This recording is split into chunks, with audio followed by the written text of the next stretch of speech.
नमस्कार. सार्वमंथन न्यूज महाराष्ट्रामध्ये आपलं स्वागत. पाहुयात आजची सविस्तर बातमी. असं आहे की विरोधासाठी विरोध करावा असं कोणी कृपया करू नये. 17 जून 2025चा अधिकृत शासन निर्णय आहे. तो GRची कॉपी माझ्याकडे आहे. कुठेही मराठी भाषेवर अन्याय होईल असं सरकारने केलेलं नाही. उलट हिंदी भाषा ही महाराष्ट्राच्या बाहेर पण बोलल्या जाते.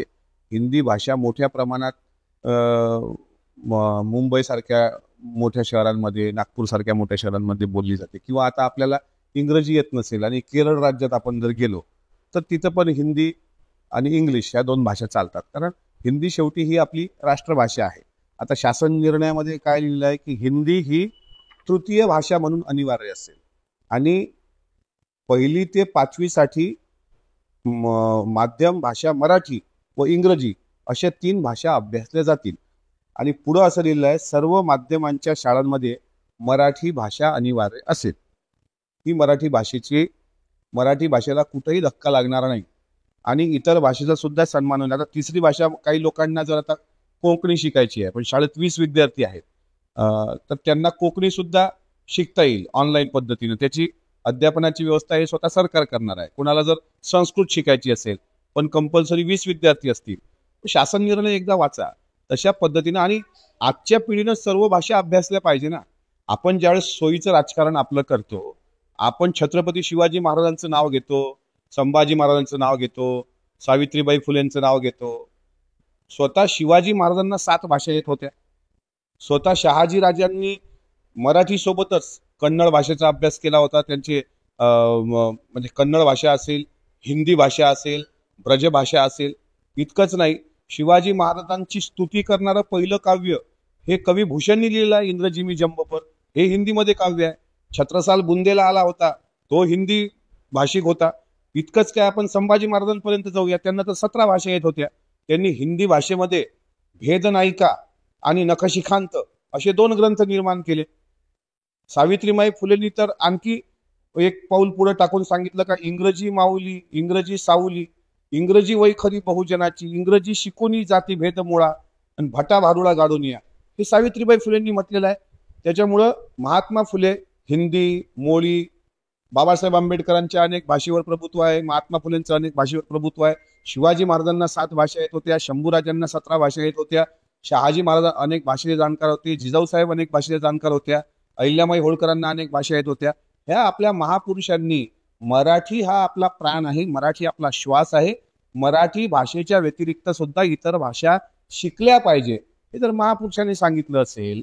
आणि आत्ताच्या पिढीला जर बाहेर देशात जायचं असेल, आता आम्ही लंडन अभ्यास दौऱ्यावर गेलो होतो शासनाच्या, तिथे इंग्रजी आणि ती पण वेगळ्या टेक्नॉलॉजीची इंग्रजी. अनेक जिल्हा परिषदच्या शाळेची मुलं आता जापानीज भाषा शिकायला लागलेली आहेत. जर तुम्हाला जागतिक व्हायचं असेल तर सर्व भाषा आल्याच पाहिजे. पण आता काहीतरी विरोधासाठी विरोध करायचा आणि विरोध करणाऱ्यांना आम्हाला सांगावं असं वाटतं की मराठी भाषेकरता तुम्ही लढा लढता, ठीक आहे, आम्ही मराठी भाषिक म्हणून तुमचा एक सन्मान करतो. मराठी लोकांचे किती खाद्यपदार्थ स्टॉलवर उपलब्ध आहेत जरा एकदा विचार करा. कुठल्याही हॉटेलमध्ये जा, तुम्हाला भेटतं इडली, तुम्हाला भेटतं डोसा, तुम्हाला भेटतो मेदूवडा. ही सगळे खाद्यपदार्थ हे तर पाश्चिमात्य आहेत, म्हणजे महाराष्ट्राच्या बाहेरचे, साऊथ इंडियन. आपला उपमा कुठं गायब झाला? उकळपेंडी भेटत होती, चना पोहे भेटत होते. मराठी माणसाचे स्टॉल पण आज मुंबईमध्ये कुठं दिसत नाहीत. त्याकरता मराठी माणूस आता मराठी माणसाने एखादा छोटा स्टॉल लावला, त्याच्या बाजूलाच तुम्हाला साऊथ इंडियनचे स्टॉल दिसतात. आपल्या मराठी माणसाचं दैवत शिर्डीचे साईबाबा, या शिर्डीमध्ये 90% व्यापारी हे साऊथ इंडियन आहेत. याचा अर्थ मराठी माणूस त्यांना त्यांच्या साऊथ इंडियन मध्ये जाऊन तसा नाश्ता करतो, पण मराठी माणसाचा नाश्ता कुठं अवेलेबल आहे? त्याच्यामुळे काहीतरी समोर आपल्या डोळ्याच्या राजकारण आहे आणि मराठीचा मुद्दा पुढे करून काहीतरी वादविवाद घालायचा, हे असं करून सरकारना बदनाम करण्याचा कृपया कोणी प्रयत्न करू नये. माझ्याकडे शासनाची या GRची अधिकृत कॉपी आहे. त्यामध्ये महाराष्ट्र शासनानं स्पष्ट म्हटलेलं आहे की सर्वसामान्यांच्या म्हणजे सर्व माध्यमांच्या शाळांमध्ये मराठी भाषा अनिवार्य असेल. हिंदी भाषा हा तृतीय ऑप्शन आहे. 3री भाषा हिंदी असेल, म्हणजे इंग्रजी मराठी आता कंपल्सरी.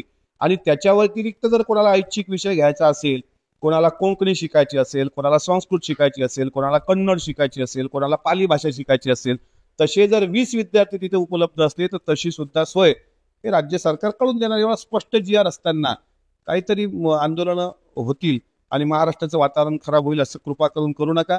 आम्ही पण मराठी भाषिक आहोत, पण मराठी भाषेसोबत इतर भाषेचा सुद्धा सन्मान करावा हे छत्रपती शिवाजी महाराजांची शिकवण अंगीकारणारे आम्ही मराठी भाषिक आहोत. सार्वमंथन न्यूज महाराष्ट्राला लाईक करा, शेअर करा, सबस्क्राईब करा.